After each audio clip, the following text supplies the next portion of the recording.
What's up, everyone? Jason and Matt here taking a look at some GPP bats for tonight's slate. Just 5 games, pretty mediocre arms. Coming over from the stacking pod, I mean, we talked about a lot of kind of one-off situations, and I feel like that's how we're going to transition in. Yeah, I mean, if you don't like stacking, you like doing a whole bunch of one-offs, I guess this is a really good night for you. Padres Braves first here, Clayton Richard, Dickey. We talked about the Padres as being a possible stacking situation with the stolen base upside. I do like the stack, but obviously I think you're probably a little bit safer taking some speed guys as maybe just one-offs. Yeah, like we said before, we like Jankowski and Will Myers. Maybe even we didn't even talk about Solarte, but maybe throw him in there. And then if you really just want to go one-off and with a ton of upside, I'd really like Schimpf. Yeah, I mean, big-time power there. And you look at Dickey, I mean, one, you never know what you're going to get out of him, but, I mean, 2 lefties last year, 1.73 home runs per 9. I mean, Schimpf has got big power. If he connects, which is always the big issue, it's going a long way. Yes, that guy can really hit the ball. And I just found out he's only third base eligible now on DraftKings. I guess it's okay on tonight's slate. Maybe not. Yeah, well, I mean, it's not bad. It's just the problem is you just had so much upside when he was at second base. Just so much power. I'm kind of upset about that. Yeah. I guess I am a little bit bummed. I mean, at FanDuel, at least we get him at second base still. Yeah. But especially with all this dual eligibility, how does he not have second base eligibility? Yeah, it's a bummer. Yeah. I mean, look at those guys. I think they're in play. As far as the Brave side goes, I don't know if I like anyone enough to even really consider for one-offs. I mean, I don't think Richard's that bad enough to really have me jumping on anyone. Yeah, I mean, honestly, I feel like there was one righty bat, and I know he struggled last night, but I might go after Dansby if I need like a salary saver. That's true. I mean, only 2,600 on FanDuel. I mean, 36 on DK. Yeah, not a bad option. I mean, hitting their second too. Yeah, but I usually don't target guys against Richard. I mean, like we talked about earlier, elite ground ball rate, and I mean, it's almost impossible to stack against him. I mean, if you stack against him, you're hoping that he gets out early and you get the pen, you know? Yeah, and I think that's it. I mean, really, Freddie Freeman's just too expensive. Not that it's a bad matchup, but it's a little too pricey for me. Yeah, $5K for our DraftKings for this matchup that doesn't make sense. Nah. Mets and Marlins, Adam Conley versus Jacob deGrom. If Yoenis Cespedes is in the lineup, the ownership's going to be high, but I mean, we've seen a couple nights here where if you don't have Cespedes, you don't have any chance of hitting big cash. Yeah, I mean, he's never a bad option, but don't you feel like it's starting to get into like fade territory now? I think so, and I think you can fade him because there are some other options as far as outfielders go. But Wilmer Flores, I like a lot. I mean, his numbers are obviously elite against lefties. I mean, he might be a popular play as well, but at the price tag, I don't really mind. And even with a bad ballpark there, I mean, those are probably the only 2 options I'll consider from the Mets side. Yeah, I think I consider d'Arnaud because he's got a hot stick, but that's pretty much it. I would never really roster that guy, but he's hitting the ball right now, you know? Yeah, and cheap. So, I mean, once again, a salary reliever if you need it. Yeah. On the Mets side, Marlins side, I'm not really looking to pick on Jacob deGrom. Prices are cheaper, but not enough for me to really consider. No, I mean, as crazy as it sounds, I actually like to pick in on Thor more than him because Thor's just so slow to the plate. You just get D on base, and he's going to swipe every bag, you know? Yeah, deGrom quicker. Yeah, much quicker, and you look at this lineup, I mean, sure, people can go yard. I think Stanton's got some good numbers against him, but, I mean, Stanton can also strike out 4 times. You know what I mean? Yeah. So, I'm probably not going to – it's one of those situations where I might not pitch deGrom because, like we talked about earlier, I don't really like pitching against Miami, but I'm not going to stack against him or really even pick one-offs against him either. Yeah, just more kind of a washout. Yeah. Angels-Royals, Nate Carnes versus Matt Schumacher. This one, I mean, on the Angels side, we talked about Carnes, reverse splits guy, 381 WOBA to righties, 1.42 home runs per 9. Not a great ballpark for power, but it looks like the wind's blowing out quite a bit. Mike Trout. And I think because the price is always sky high for this guy, like, I don't know how many people will actually pay up for him, especially if Cespedes is in the lineup. Oh, well, if you're going to tell me people are going to pay for Cespedes over Trout, then I'm definitely playing Trout. I mean, he's a good pivot, even at a couple $100 more. Oh, with some of the pitching on here, if you're not going up for deGrom, you can find a way to get him in your lineup. Yeah, you can. I mean, and you look, Carnes reverse splits. We don't need to talk about Mike Trout. I mean, best player in baseball. That's right. Best player in baseball is right. What about Kansas City here? I have some interest. I think some of these guys are going to come in a little bit higher owned, like a Moustakis because he's been swinging the bat well. Perez too. Um, Lorenzo Cain, I have some interest in. I usually like to target him against lefties, but given that Schumacher is reverse splits, I guess I have some interest in there because Cain will definitely draw some lower ownership in GPPs. Yeah, I mean, you got to like Perez, though, don't you? I do, but he's another guy where it's like he's going to come in as probably the highest owned catcher on the board tonight. And even though there aren't a lot of other catchers to really consider, you might just be better off plugging him in. But I might be able to see like a spinoff of like Grandal or something. Yeah, I was looking at Grandal, and we talked on the stacking pod about maybe even Herman against Maeda. So I guess there's some other ways you can go, but I'm probably not going to go up to Lucroy or those guys. So Salvi's, I feel like, I mean, he's your cash game catcher. Yeah, for sure. I mean, one price is not high enough for me to come off of them, and great matchup there. Yeah. So, one other guy I'll mention for Angels real quick. I mean, Albert Pujols cheap with those reverse splits. I could see some one-off power there if you're looking to make a move at first base. Yeah, I mean, I guess I could.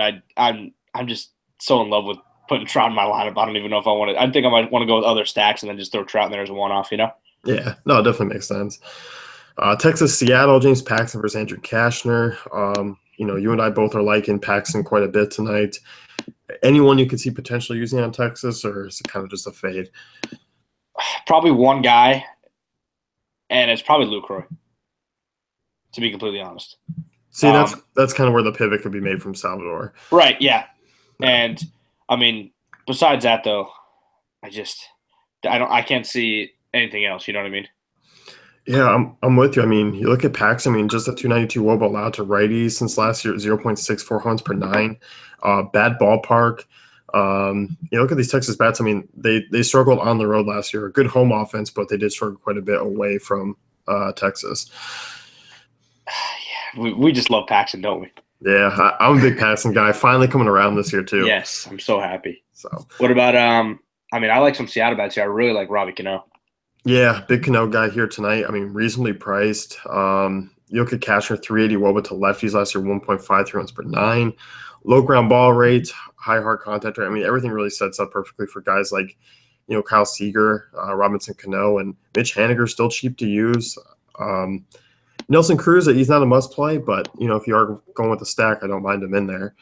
He, after that home run last night, maybe starts heating up, Hope so. I mean, finally. I hope so, too. I mean, DFS is great when he's going off because he's got triple dong potential. Yeah, I mean, the upside's really high with these guys tonight. I think it's there. As far as like surrounding bats, I mean, do you like anyone like Jared Dyson leading off or anyone else? I mean, he's got some stolen base potential. Maybe they throw that guy up there at the top, Heredia again. Yeah, he's 3,000 on DraftKings. Yeah, I mean, both guys are really cheap. Dyson, what's Dyson on DK? I mean, he's 34. Yeah, so, I mean, that's – if you need – I mean, I don't really see how unless you're trying to go like Paxton DeGrom. But if you need to save money somehow, I mean, those guys aren't bad options. No, definitely not. And as you said, I mean, definitely some stolen base upside there. Yep. Arizona, LA, last game at night, Kenta Maeda versus Patrick Corbin. Starting with the Diamondback side, I mean, you and I talked about the two lefties here. I mean, Jake Lamb, David Peralta, high upside options, and Maeda struggling a little bit here to start the year against left-handers. Yeah, I'm a person who just doesn't think Maeda's that good, really. And I know you're kind of the same way. He's not horrible, but I mean, I put him in the average category. You know what I mean? And Jake Lamb is not average against righties. No, he's definitely not. I mean, this dude smokes right-handed pitching. It looks like David Peralta finally healthy. I mean, he's getting going over the last few games. And you look at Maeda, I mean, over the last year, I mean, 326 over the lefties, 1.28 homers per nine. It's not like he's been kind of all of a sudden he's just completely bad against lefties. I mean, he's just kind of been mediocre against them. Right, and we talked earlier too. Lamb and Peralta are nice options, and we talked about Herman, but I kind of want to get Hazelbaker in there if he cracks the lineup. I'm kind of hoping. I mean, it's all about that line construction for the Diamondbacks to really open up some guys. I mean, I still like Pollock and Goldschmidt, even though Maeda is tough on right-handers. It's not like those guys are scrubs, so Right. I can see them tossing him being GPP plays, especially if people are just playing strictly by the numbers. Yeah, and once we get to this, when we get to this Dodgers side, I think. Talking about the Dodgers, just always Puig. Puig could always hit lefties, but I think if there's one guy I'm targeting, I like Forsythe tonight. Yeah, really nice price tag. Leading off there, I think he's seriously one of the better second base, third base options on DraftKings. So you can play Cano and play Forsythe. That's one of the benefits there. and then you can't play Seager or Lamb, so then I have a problem. but yeah, I like Forsythe tonight, and Puig's good. I'm not going to talk you off of Puig, but I'm not going to talk you on to Puig either. Yeah, I think he's more in play for me on FanDuel. Not that he's a bad price on DK, but given the fact that he's only 3,100 on FanDuel hitting cleanup, much better value over there. Yeah, 42 on DraftKings. Yeah, I'd play him on FanDuel if I play him anywhere. Yeah, and looking at, you're going to get some guys that pop into the lineup like Van Slyke, Hernandez, Trace Thompson's projected to be in there. These guys, Corbin's not going to go terribly deep into the game. 5-6 innings at most. These guys, the problem is you're going to get 1 or 2 at-bats out of them. That's the issue for me. They basically have to homer in one of those at-bats to really hit. Yeah, it's like the Steve Pearce experiment, Except Steve Pearce is just straight up going 0 for 4. Yeah, yeah, exactly. Yeah, that's the problem. You worry that he only gets 2 at-bats, and he actually gets 4, and you're excited, but you shouldn't be because he's not doing anything anyway. Yeah, they're in playing GPPs if you want to take a one-off consideration or need some value. Like Van Slyke's only 2,300. He does have monster ISO numbers against lefties. Yeah, I wouldn't mind taking a shot at one of these guys. I'd like to see Trace Thompson there. I feel like he's never in the lineup anymore. Yeah, definitely a guy who hit lefties over the time that he's been in the lineup. And I guess you could take a shot on Turner. He'll probably go under-owned on this slate. Yeah, we've already given some hype to guys like Seager and Lamb. It's not that Turner's bad against lefties. I feel like he's just kind of had some bad luck. Strikeout rate's fairly low. Hard contact rate's decent. So it's not like he's just bad. Right. And you're looking at some of these third base options. Seager, you could put Forsythe there. Jake Lamb, Schimpf, like we talked about. This is a great night to get Turner pretty low owned. Yeah, Wilmer Flores is another guy. So Flores, exactly. There's definitely some options, and I think he actually fits in a little bit well. So, I guess we could doctor up maybe a little bit of a mini stack there. Yeah, and honestly, if I'm stacking them, if I'm stacking the Dodgers, I'm probably going to go full out stack. And I just feel like Seager's that guy, even though it's lefty-lefty, you kind of have to have him in that stack. And you throw in like a Turner, Seager, Forsythe, Grandal. Yeah, Puig, those 5. And you look, Corbin is not that great against lefties.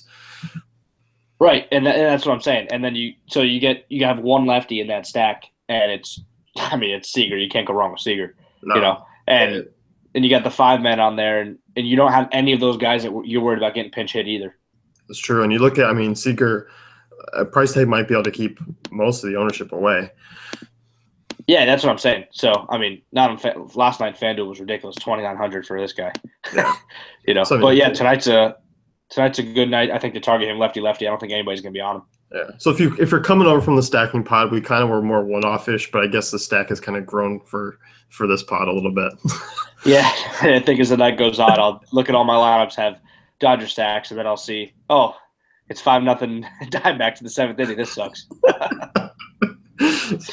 That's going to wrap things up here with GPP bets. You can head over to DaveHasseyCafe.com, check out the great tools and content.